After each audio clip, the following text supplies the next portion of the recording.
an interesting turn of events, no doubt, from when we left the Roval. Hey, that's part of the game. It's part of racing. That is it. The deal is to finish the amount of laps, the advertised distance, before anybody else does, no matter how you do it. You just learn so much from someone that's an equal talent to you. So I feel like it's definitely been beneficial for me even this year. You know, you never know when you're just going to have an off weekend. I've kind of gotten the ability to have the platform that I want, and it is my platform, and I can speak to whatever I feel like talking about. We were in the mix, and it makes it a lot more fun when you're in the mix than you are just, struggling and trying to figure out what direction to go. Yeah, it's tough, and sorry for being bouncy, the roads here. You have, the all-you-can-eat buffet every single day of the week. People are going to get tired of it, right? So if it's a special thing, I think people get more excited for it. Hi, Bo! Raise your hand up so she can see it. There you go. So even as a I think it was, all right. Thanks, buddy. Very head-scratching why at the beginning all four of us just went instantly straight to the back. We just really struggled. Welcome on to the Backstretch on News 5's Heather Williams. And how about Joey Logano? 2 weeks ago at the Roval, he thought he was eliminated, out, done, playoffs over with. Alex Bowman gets disqualified. Joey takes that opportunity and runs with it. He wins at Vegas. He is now on to the championship 4. He has 2 weeks to prepare for the championship. And right now, he looks like one of the guys to beat in the garage area. It's just amazing with this 22 team. When they get an opportunity to do something big, they don't miss. Joey's actually the guest this week on the Backstretch, one of the 2 people we're going to talk to this week. And I asked him, where does this come from? How did you do it? And his response is really fascinating. So I hope that you'll stick around and listen to him, because gosh, what a great story. Our other guest this week is William Sawalich. And Sawalich is very interesting to me. He's one of the kind of young guns, next wave of NASCAR drivers. He's running the Xfinity Series this week at Homestead. He's going to be running next season for Joe Gibbs Racing full time. He's been with them for a while, running in the ARCA Series, etc. And I'm just fascinated by these young kids, right? What drives them?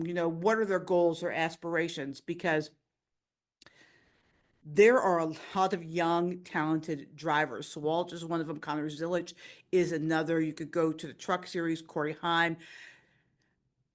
The old guys better watch their back, because these kids are coming, and they've got enough talent that the Cup Series teams are going to have to find a place for them. So really interesting to talk to William this week. You'll have to forgive my camera in that one. I wasn't here at this podcast studio, so the camera on my laptop is terrible. I look like I'm underwater in some strange world, but just get past that, because the conversation with William is really interesting. So I want to share that with you. And then of course, Chris will join us as always to talk about, among other things, which drivers should really be nervous with only 2 races to go into the championship 4 of the 7 that have not clinched. So I'm going to stop talking. Let's get going. Joining us now is our crew chief, Chris Carrier, who also happens to be the crew chief of the number 75 Food Country Truck in the Craftsman Truck Series. Chris, Joey Logano wins after nearly being eliminated from the playoffs less than 7 days earlier. What do you think about this performance by the 22? Well, what a topsy-turvy railroad ride, whatever you want to call it. Like you said, he was out until technical inspection took Alex Bowman away the week before, and he was barely in. He was the last guy in, and then he wins a race with fuel mileage as a big factor. And of course, that should be no surprise to us, because Joey Logano apparently is one of the best there is in the business about saving, and that's all with footwork. And his crew chief, Paul Wolf, who I think I saw this week moved into having the most wins as an active crew chief. Doesn't surprise me. The guy's a genius in my book. But that team, that whole, the whole crew, the team, the guy filling the gas every time, Paul has to have that confidence that he's going to get that car full. He's going to do it. I know the guy, that's Nick Hensley. They're all good. They've all been good together.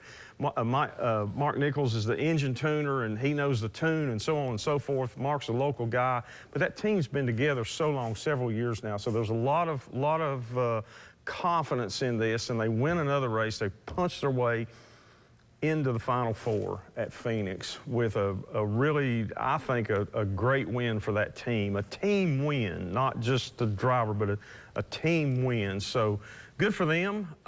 It's not really a surprise. And I tell you, Heather, at Phoenix now, their track record is pretty doggone good as far as Penske Racing. They can get it done there. They're going to be a legitimate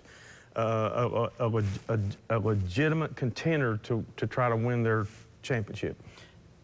But does this win expose maybe a little bit of a flaw in the championship format? Because, I mean, Joey Logano is a two-time champion, so people aren't going to question his legitimacy as a champion. We know he can win them.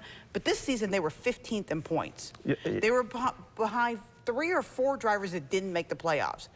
He was nearly eliminated, disqualified, got in on the disqualifications of this round. Yep. Now he's in the Final Four. I do not disagree. I think that these top things highlight what can be you can call them weaknesses in this system.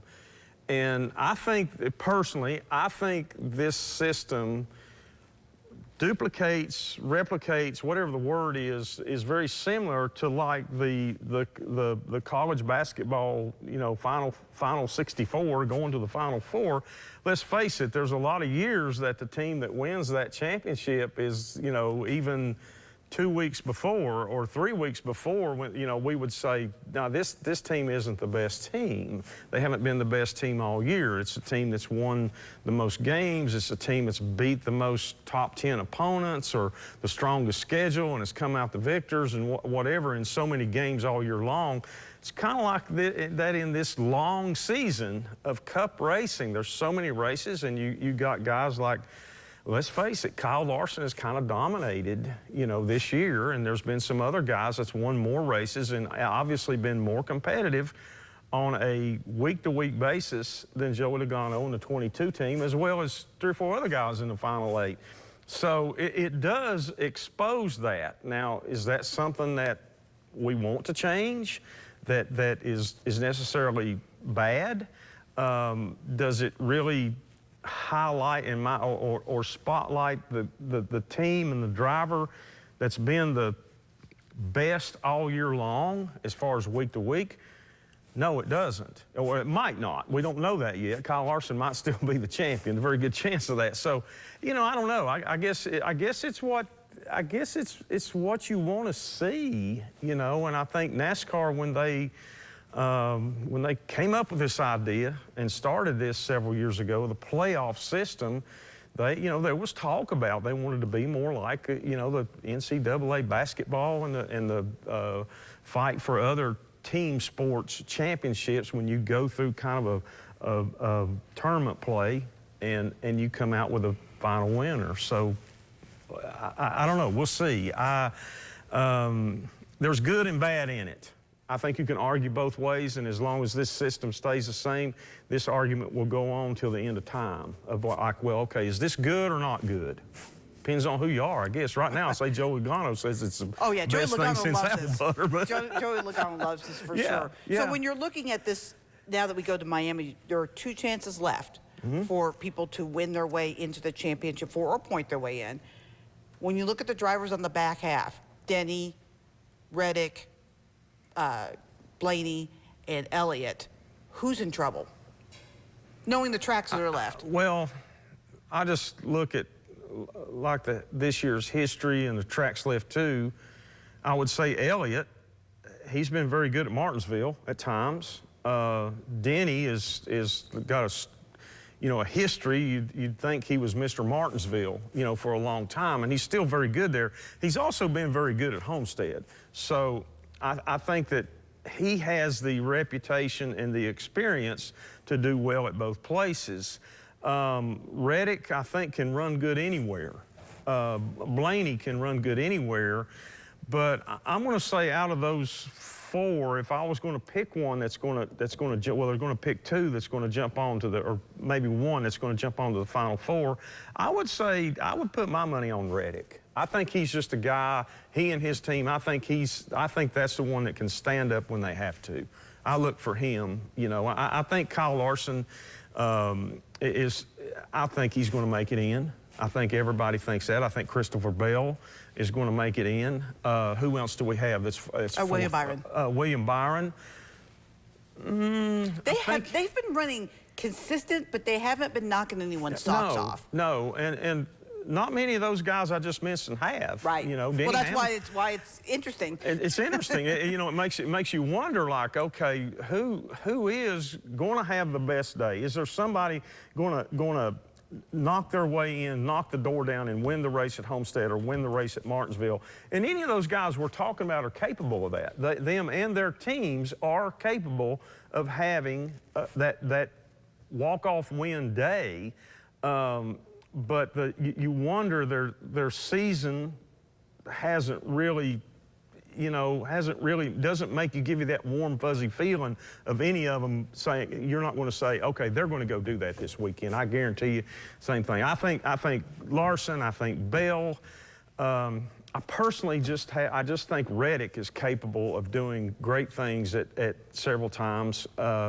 It's going to be interesting to watch. The ones I think that I don't see much out of Chase Elliott.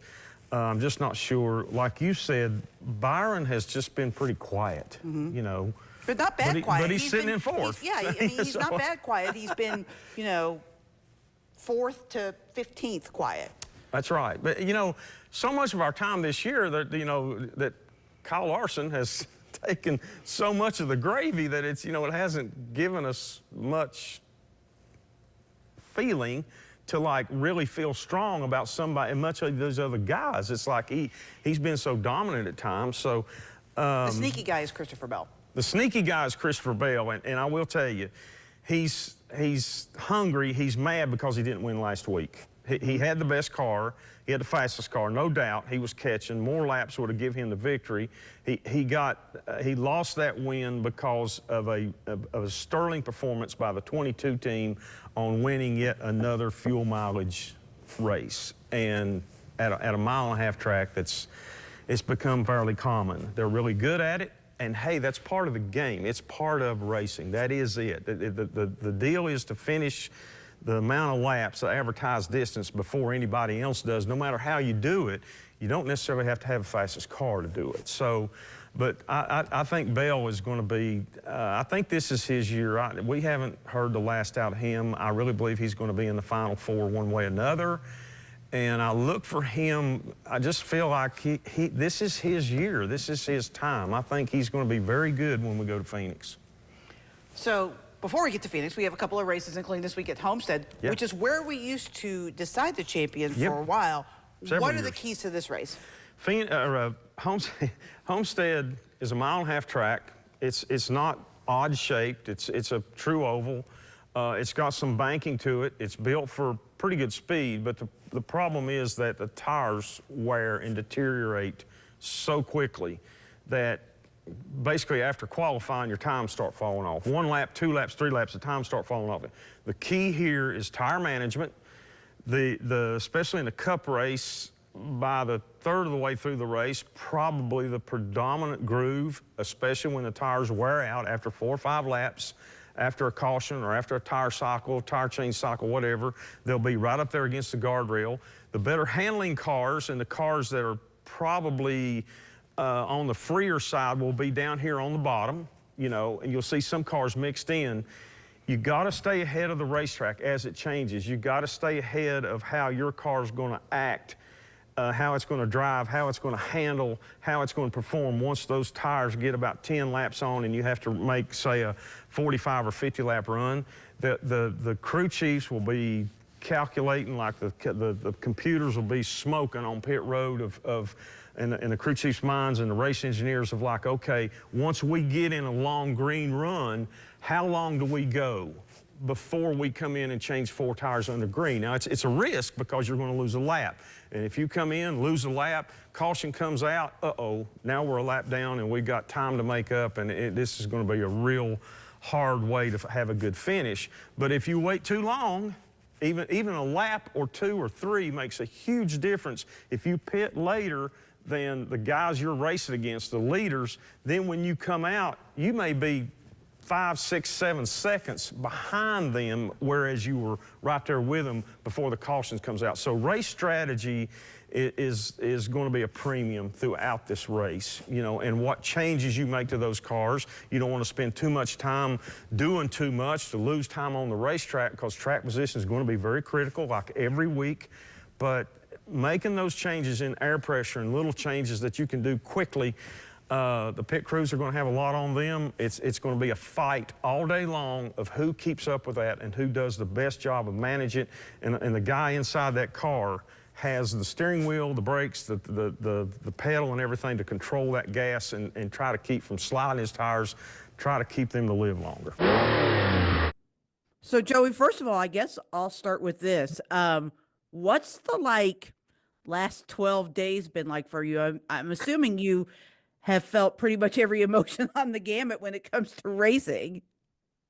For the majority of it, it's been pretty wild. You know, you think of, I mean, I guess it just happens in sports in general, but how quick things can go up and down.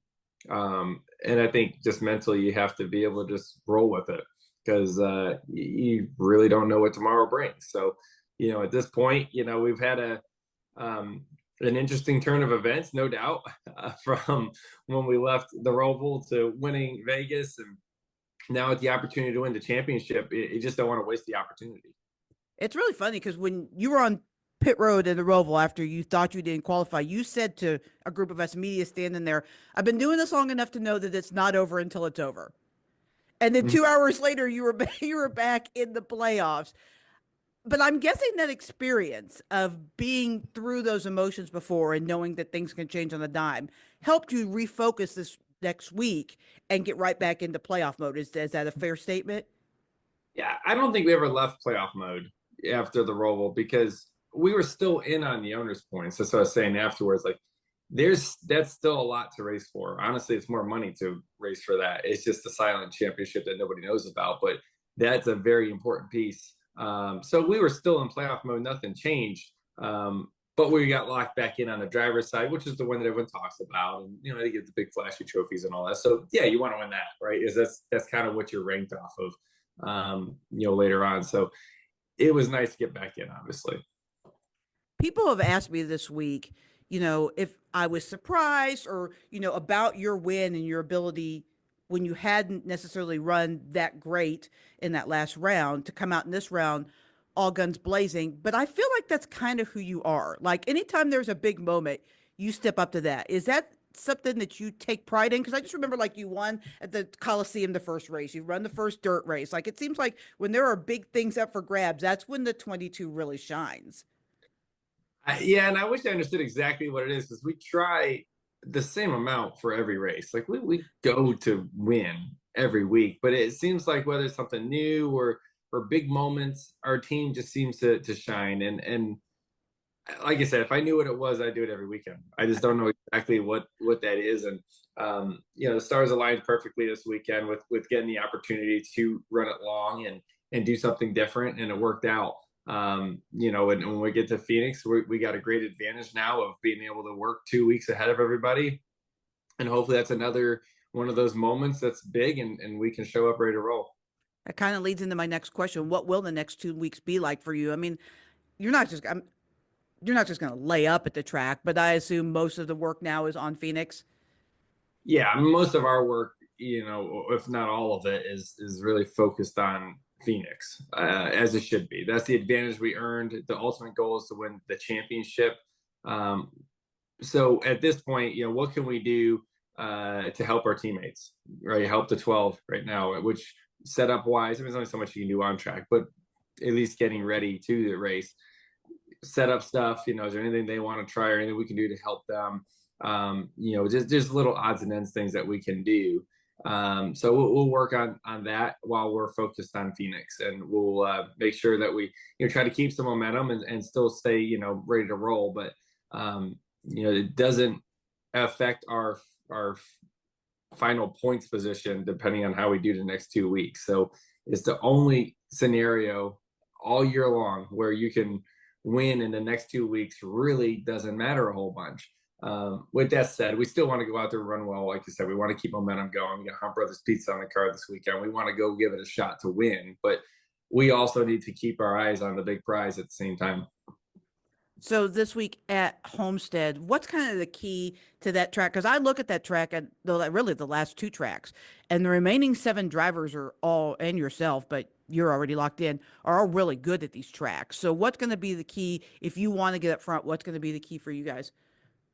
Well, I think we've seen, Homestead be one of those tracks where, you can run the top or the bottom, but tire fall off is one of the biggest things to deal with there. And so, having a car that can, run that long run, because that's going to come, running the right strategy of the race and playing that out correctly, but being ready for that short run at the end of the race that can happen. And this happened quite a bit where you have somebody that just dominates the race because they have a good long run car, and you have some of those long runs and they just keep staying up front. And then there's a 10-lap run at the end or less, and the first 10 laps are pretty weak, and what happens? They don't win, right? Like, there's a lot of times the car that leads the most laps in Homestead does not win the race. So hopefully we have a car that's versatile enough that we can do both, or at least be able to adjust it enough to be able to do both. Are you a guy that believes in like patterns or superstitions? I mean, this every other year thing for you is kind of wild, but I mean, it is. I'm assuming it's just an anomaly, right? Just so happens that way. I mean, that's the way I look at it. I will say it's starting to convince me otherwise, because it seems just kind of weird. But I've never been a person that believes in luck. Like, I'm the person that does things the opposite of what people say is lucky, just to prove a point. Because I think it affects people. I think luck does affect people, but I think it's because it affects their mindset, right? If it affects their approach into a certain situation because they think they have that part right, well, then it's going to give them more confidence, and that'll affect the outcome. But I've never really believed that's just like, oh, I found a lucky penny, I'm good to go today. Like, what? Like, that didn't make any sense at all. So that's just me. You're sitting there in front of that nice, pretty Joe Gibbs Racing banner. Your deal for next year is now official. How's it feel to be joining that group officially next year? Yeah, it's really cool. I mean, I've been with Joe Gibbs Racing for 2 years now, and going on my 3rd year and a bigger step up the ladder. So it's going to be really fun. It's going to be a lot of learning. And I get to try it out for the last 3 races at the end of this year for Homestead, Martinsville, and Phoenix. So it should be a fun ride, and super thankful for everybody. Xfinity Series is a pretty big jump. I mean, guys do it, but it's a big jump. So how big is this kind of jump start on the season that you're getting the next 3 races? How big is that for you guys? Yeah, I mean, it's a pretty big jump. I've been doing some truck races, and I think it's a big jump even from that. So people can do it. I mean, it's possible. So I don't see a reason why I can't do it. It's just another car, basically. That's got to be the mindset going into it. And I think I've got the right people behind me, and it's going to be a good one for sure. The Xfinity Series is kind of stars are made here, and right now there's a huge wave of you and some other guys that are coming up and kind of making some noise early. Do you guys feel like, or you specifically, that you are the next generation of race car stars? I mean, you've gotten a lot of attention so far in the ARCA series for sure. Yeah, I mean, I'd like to think so, but also just want to kind of do my thing and drive the race car, just trying to think about that and kind of let everyone else think about that. If I do my job and drive the race car, then that'll happen for sure. Do you think the fact that there are you and Connor and a few other guys really pushing each other, do you think that that's helping you as a race car driver as well? Absolutely. Yeah. I mean, just racing them, knowing where to push my limits and where to be better and where they're better, you can just see it on track, and you just learn so much from someone that's an equal talent to you. So I feel like it's definitely been beneficial for me even this year and probably next year.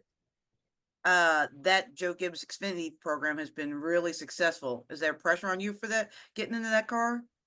Not really. I mean, we'll see after this weekend. There's a little bit of pressure this weekend, but I mean, I feel like it's expected first Xfinity race.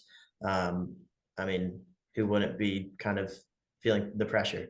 So it's just all about how you can manage that pressure and rise under the pressure. It seems like drivers kind of move up quicker and quicker every year. Do you ever feel like maybe this is rushed, or do you feel like you're on your right pace for you, or how is that feeling for you? Yeah, I mean, I feel right on pace. I feel like it's about time to move out of ARCA. I mean, we had a really good season this year. Been learning a lot in the trucks, and that's been going well. I've been doing that for 2 years now. I think I have more than maybe 15 races under my belt for that. So that's almost half a season put together over 2 years. And I think cars is the way to go for me. I definitely enjoyed driving the cars, the ARCA cars, and hopefully the Xfinity car. So I think it's going to be a right and reasonable jump. Kind of answered my next question, but I'll ask it anyway. You've done a handful of Truck Series cars. You've obviously done really well in the ARCA series.